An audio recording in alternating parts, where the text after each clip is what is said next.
Hey, this is Matt. Once again, welcome back to another review. This is a paid request from Mr. Leeman. Thank you so much for that. And for those interested in requesting pretty much any type of videos, topics, reactions, reviews, re-reviews, randomness, out of the blueness, whatever it may be, commentaries, whatever, feel free to send them either directly to my PayPal or join my Patreon. Both things are down below in the info box. And this is for a 1978 film called The Medusa Touch, which I had heard about because for those who don't know, I love trailer compilations. I have a collection of movie trailer compilations. Some are called Trailer Trauma or 42nd Street Forever. And some of the a lot of times they talk about 70s movies and 70s horror films. Well, they don't talk about them, but they show the trailers. And this trailer popped up a bit. So I knew what it was about. And I remember the images. So it's not the movie's fault, but it's trying to have this mystery of what's going on and what's happening. But you already know if you watch any piece of marketing that Richard Burton is causing these catastrophes with telekinesis, with his mind. So the fad's trying to be this mystery. It's like, well, it's a mystery that you already know the answer to. But at the same time, you do say that for any movie that is a mystery, and if you watch it a second time, obviously you know what's going to happen, so if it's still enjoyable, then it's fine. Now, like I said, Richard Burton is in this. It is better than the last time he was in a horror film, which is The Exorcist 2. With the na na na na na na na na na na na na. And what was it? The locust. The James Earl Jones was like a giant bug locust thing. That was a weird movie. Exorcist 2 is a weird fucking bad movie. And if you watch the trailer, they literally do show you the entire movie. I will say the music in the trailer has grown on me in The Exorcist. I know this is a tangent, but The Exorcist 2 trailer, the music has grown on me. I don't know why. Maybe it's like the actual music. I can't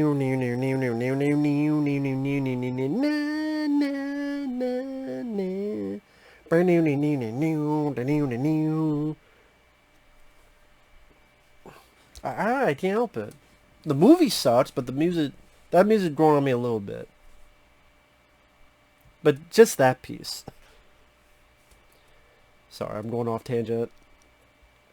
But Richard Burton, he gets hit in the head very early on while this space disaster's happening where astronauts are in trouble and ultimately die. So Richard Burton gets hit in the head. He's thought to be dead, but he's still alive. He's at the hospital, and this French detective is talking to people and trying to learn what happened. And so, for the most part, talks to the psychiatrist played by Lee Remick, who was the mom in the original The Omen, and is going into pretty much Richard Burton's backstory. You know, as a kid, dealing with his nanny, dealing with his parents, dealing with school, dealing with when he was a lawyer, and these events that led up to catastrophes. And Richard Burton says it was my fault, and she's like, "Oh no, it's not." And how was it your fault? You weren't there, and you didn't drive this car here. You didn't like this guy had a heart attack. Until ultimately you know, or if you watch the trailer or the poster, you know that he has telekinesis. And he's also a guy that pretty much hates humanity. You know, from a kid,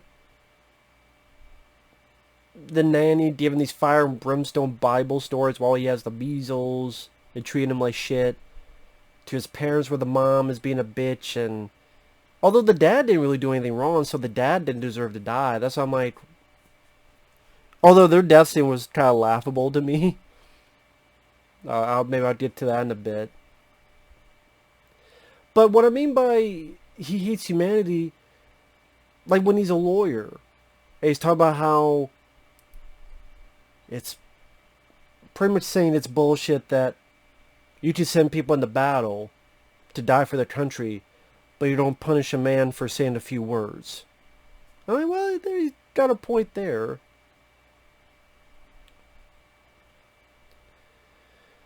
And Richard Burton is not in the film as much as maybe you would think, but he does give a good performance. He does give an intense performance. He definitely doesn't seem as drunk as he was in Exorcist 2. And, you know, what am I? How can I wield death? You betray wealth, you're obsessed with greed, we always destroy. Why? Help me before I go mad. And I'm like, before you go mad? You've been mad for a while. You've been crazy for a while. This is kind of one of my themes of, he's telling the psychiatrist, what can I do to stop it? Why don't you do you even want to stop it? It seems like you hate humanity and you don't want it to stop because you keep doing it. But then it's like you're seeing a psychiatrist because you want to know who you are. I'm like, for what purpose? Like, what is the purpose of you seeing this psychiatrist, Richard Burton? Do you want it to stop? Why don't you try stopping it? And that's the thing, is that the character, if he hates humanity so much, I don't get why he's seen, and it's like he has guilt. But if he's seeing a psychiatrist, he has guilt. Why doesn't he try to stop it? Put a fucking bullet in your brain. Just think fucking happy thoughts. Take the page from Happy Gilmore. Anything. Go to your happy place, I should say. Go to your happy place, Happy. He doesn't really do anything to stop it. He just complains. But I'm like, well, you represent who you complain about. Like, you complain about the people that do worse things, but you are the one that, I guess you go and, like, the people you are attacking and hate, you are one of them. But I guess that's the point, is that he's going mad and crazy. I guess maybe early on he is already crazy, he just doesn't realize it yet. Maybe that's the point.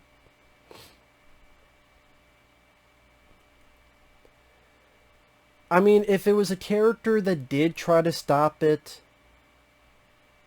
and like maybe he would do something by accident, and that would maybe make him go crazy, as well as then that craziness then also tries to make him,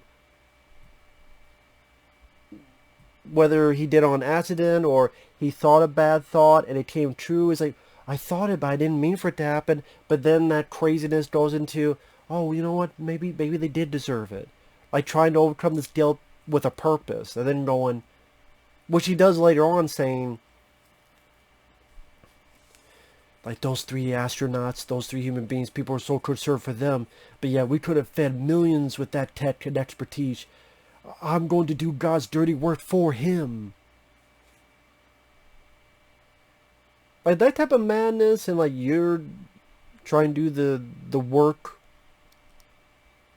and you just happen to have this destructive power, is an interesting idea and thought. Just the journey there, there's a few hiccups that I wish kind of were smoothed over a bit for me personally, where again, like his parents dying, like the mom's being a bitch, but the dad didn't really do anything wrong. So if he just like killed his mom and left his dad alive, because his dad wasn't that much of a dick, I think that would help, whether you're trying to have sympathy for Richard Burton or whatever it's trying to do. And the way that's done was kind of laughable, because the car is slowly rolling towards the parents and they don't notice as like going this way, and then they turn, and then it like pushes them, and then it's like 2 like action figures going over the cliff. I will admit, I almost laughed at that. I will admit, I know it's 1978. They could only do what they could, but there are other scenes that people might be a bit freaked out. There's one scene in particular which I'll spoil, so spoilers. I think if anyone talks about the film, they talk about this scene, which is weird seeing it in today's age, because there's a flashback of Richard Burton talking to the psychiatrist Lee Remick, who, of course, she doesn't believe him because it's a weird thing to believe in. Oh, you don't believe me, huh? So he looks out the window and there's a plane. And he makes the plane go into a building and it explodes. And you know where I'm going, 9/11. Now, it's not the movie's fault, and I mean, there are other movies where planes have crashed and stuff, but the way it's done,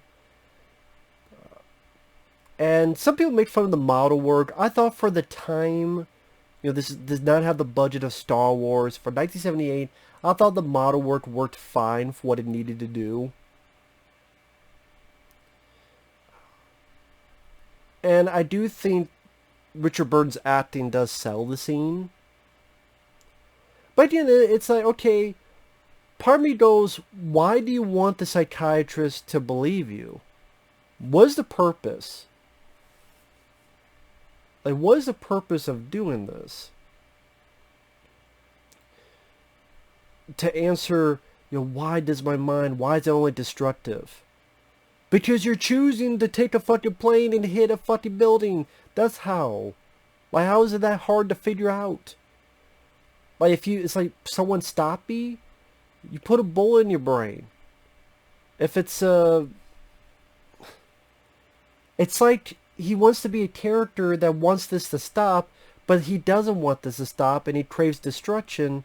And it's like, that's the thing with the character was a bit confusing to me. As to, like, why did he go to a psychiatrist in the first place if by this point he knows what he's doing? Like, it's not like, am I going crazy? Am I mad? Am I imagining things? He's not having doubts about it. He's pretty much from the get-go telling her, no, I am doing these things. It's not, am I crazy? Am I imagining this? Is this coincidence? See, that's the thing. When he goes to see a psychiatrist, he has no doubts. Like, am I doing this? Like, it's weird. I mean, I wish for it, but no, he knows that he's doing it. So again, it's this kind of, where are they going with his character?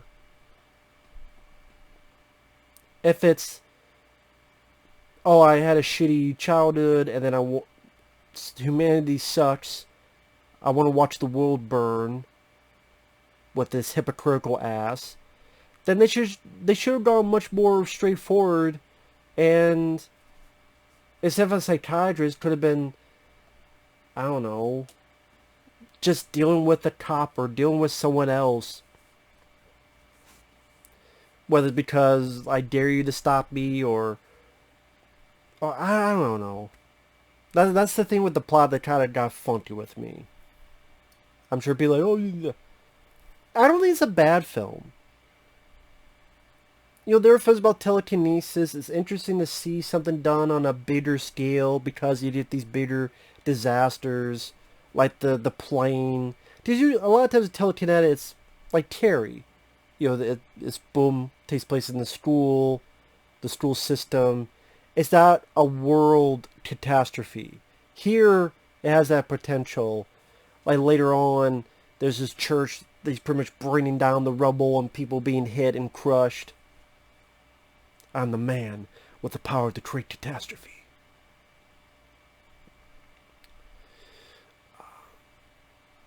The score I didn't mind. I thought it fit with the film. The French detective, I thought he did his job fine. I wouldn't say he's the most charismatic guy. Like, he's not the most... Well, I guess, yeah, I used the word charismatic. But for what he had to do, he was fine. I said, Richard Burton, he's doing a solid job. I did much better than he was in Exorcist 2. It tries to do a slow burn with this mystery, but again, going into it, you kind of already know what the mystery is, so you're kind of just waiting for the movie to catch up with you.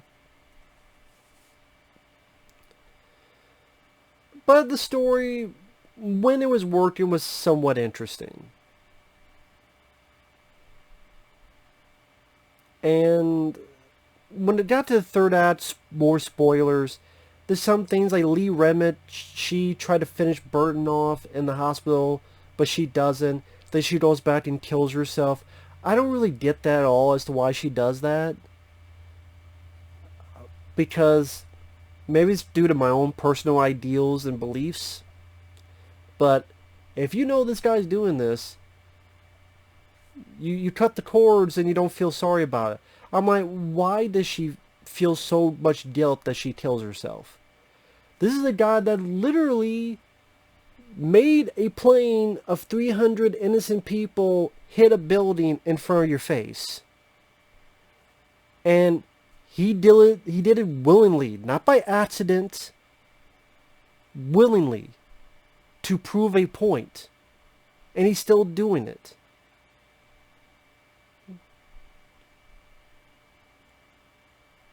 Yeah, for me, if I saw a guy literally look and drop a fucking plane in front of me, the guy would be dead.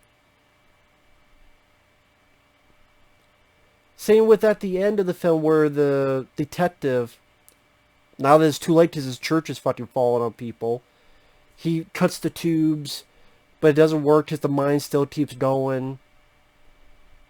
And then Richard Burton writes on a paper the name of this nuclear power plant that's going to be his next target. And the movie ends there. I'm like, it ends with him saying, I am the man with the power to create catastrophe. I'm like, you know what? True. But if I cut your fucking head off, you won't be. You have the power to create catastrophe? I have the power to create decapitation. Cut his fucking head off, I think his mind will be done. Like dinner. And you take it to your bowl with the motherfucker for all I care. I don't care if you need a saw, chainsaw, an axe. I don't know, just break his neck. Stab him in the eye, right into his fucking brain. Take a knife and go, Michael Myers style. See if his fucking brain works then. Probably not. Don't think the brain will work too well with a knife in it. I would say a gun, but I don't think they carry guns in the UK. Knife? It's a fucking hospital. I think you can find a knife. I mean, there are ways to take care of this problem. I mean, if he's saying he's going to kill a nuclear power plant, like he's going to fuck it up and kill thousands or millions, knife to the head, you dead. Hey. Pay off the doctor. Shh. Make the story up. I don't fucking know.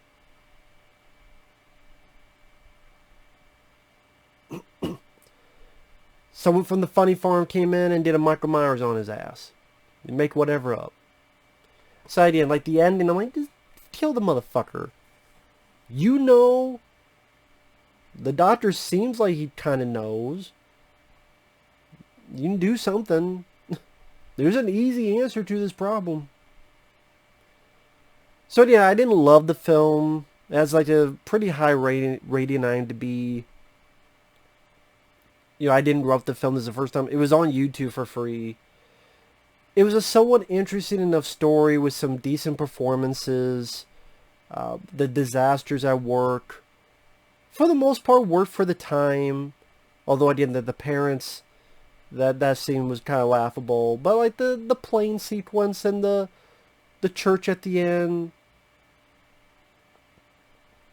You know, the ideas about it are horrifying. Again, there's just some issues with the story, whether it goes to the story itself or my own personal beliefs, ideals, however you want to interpret it. Got in the way of some of the enjoyment I got out of this.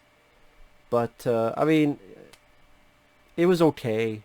It was alright. I would never watch the film again. I would not put it on DVD, Blu-ray, purchase it. You know, it did scare me.